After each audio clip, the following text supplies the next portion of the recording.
Rupali, welcome to evidyarthi.in। कैसे हैं आप सब और आपको ये चैप्टर किस तरीके से समझ आ रहा है, कितना समझ आ रहा है, मुझे कमेंट सेक्शन में जरूर बताइए। अभी तक हमने अपने चैप्टर को अच्छे से कवर किया है और हमारे चैप्टर के बीच के कुछ क्वेश्चंस को भी डिस्कस किया। Now we are moving on to the exercises which is given on the page number 128 and 129 in your NCERT book. ठीक है, सो आप बहुत सारे क्वेश्चंस हैं, एक एक करके बड़े इंटरेस्टिंग तरीके से क्वेश्चंस को समझेंगे, फनी वे में करेंगे भी अच्छे से, जिससे कि बहुत अच्छे से आपको समझ आ सके। ठीक है, तो चलो एक एक करके हम क्वेश्चंस की तरफ मूव करते हैं। तो आप अपनी बुक में से भी फॉलो कर सकते हैं। अगर पेज इधर उधर हो गया है कोई भी, तो मैं यहाँ पर एक आपको क्वेश्चन का हेडिंग दे देती हूँ, तो आपको वहां से भी उसे आप लोकेट कर पाओगे। ठीक है, तो यहाँ पर मैं आपको सबसे पहले क्वेश्चन एक्सप्लेन करने जा रही हूँ। An object experience a net zero external unbalanced force। तो यहाँ पर हमें एक सिचुएशन गिवन है क्वेश्चन नंबर 1 में। मैं आपको पूरा समझा देती हूँ कि क्या सिचुएशन गिवन है और हमें फिर किस तरीके से उसका आंसर करना है। ठीक है, सो इट इज गिवन कि an object experience a net zero, यानी कि जो भी फोर्स उस पे अप्लाई हो रही है वो जीरो है, मतलब कि कोई एक्सटर्नल फोर्स नहीं है। ठीक है, सो an object is experiencing a net zero unbalanced external force, यानी कि अनबैलेंस्ड का क्या मतलब होता है कि कहीं से ज्यादा या कम फोर्स उस पे लग रही है, बैलेंस नहीं हो पा रहा है। ऐसा नहीं है कि असर ना हो। So if an object is experience such kind of force and दूसरी सिचुएशन हमें ये गिवन है कि the body is moving with a non zero velocity. Yes, तो नॉन जीरो वेलोसिटी का क्या मतलब है, यानी कि किसी ना किसी वेलोसिटी से, चाहे वो 5 मीटर पर सेकेंड है, 10 मीटर पर सेकेंड है, किसी भी तरीके से कोई एक नॉन जीरो नंबर है और उस वेलोसिटी से हमारा जो ऑब्जेक्ट है वो मूव कर रहा है।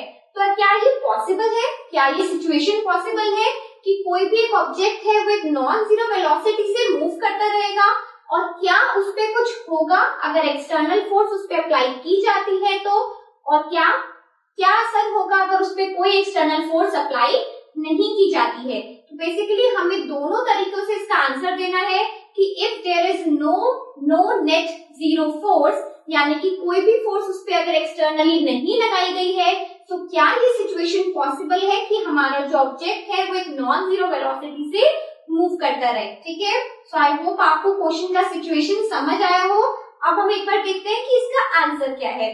So yes, it is possible, ये सिचुएशन पॉसिबल है कि आपका कोई भी object can move with a non zero velocity.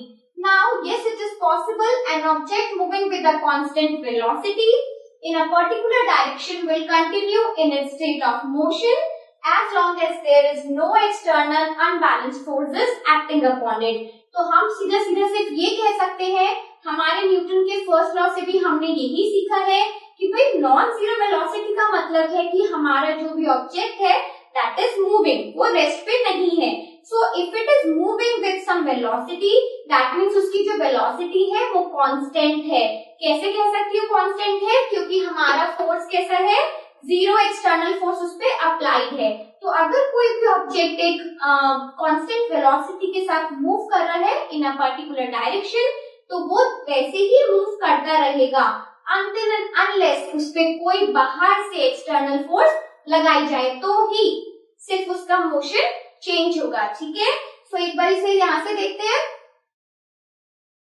Motion of the object, some external unbalanced force must act upon it। तो अगर मुझे उसकी वेलोसिटी को या उसके मोशन को चेंज करना है, या तो मैं उसको स्टॉप कर सकती हूँ, यानी कि उसकी वेलोसिटी को कम करना होगा, या फिर मैं उसको एक्सेलरेट कर सकती हूँ, तब उसकी वेलोसिटी इंक्रीज हो जाएगी। दोनों ही केसेस में we need some external unbalanced force कि वो उसके ऊपर एक्ट करे और तभी उसके स्टेट ऑफ मोशन में चेंज आएगा। ठीक है, सो इन कंक्लूजन आप क्या समझ सकते हैं कि कोई भी ऑब्जेक्ट वो कंटिन्यू रहेगा अपनी ही स्टेट में, चाहे वो स्टेट रेस्ट हो या मोशन हो। ठीक है, जब तक उस पे कोई भी एक्सटर्नल फोर्स अप्लाई ना की जाए, और अगर उस पे कोई एक्सटर्नल और अनबैलेंस फोर्स अप्लाई की जाएगी, सिर्फ तभी उसके स्टेट में, यानी कि चाहे वो रेस्ट हो या मोशन में, चेंज आता है। ठीक है, तो इस टाइप की रीजनिंग देखो, आपका कॉन्सेप्ट क्लियर करने के लिए इस टाइप के क्वेश्चंस बेसिकली पूछे जाते हैं ज्यादा जरूरी नहीं है कि मेन जो आपके एग्जाम्स होते हैं, टर्मिनल एग्जाम्स होते हैं, उसमें ऐसे क्वेश्चंस को रखा जाए, लेकिन अगर टीचर का दिमाग थोड़ा घुमा हुआ है और उसे बच्चे के कॉन्सेप्ट चेक करने हैं, क्योंकि ऐसे टीचर्स होते हैं, ठीक है, तो ये क्वेश्चंस आ सकते हैं। तो हमें तो बढ़िया से वर्स्ट सिचुएशन के लिए भी तैयार रहना है कि भाई कुछ भी दे दो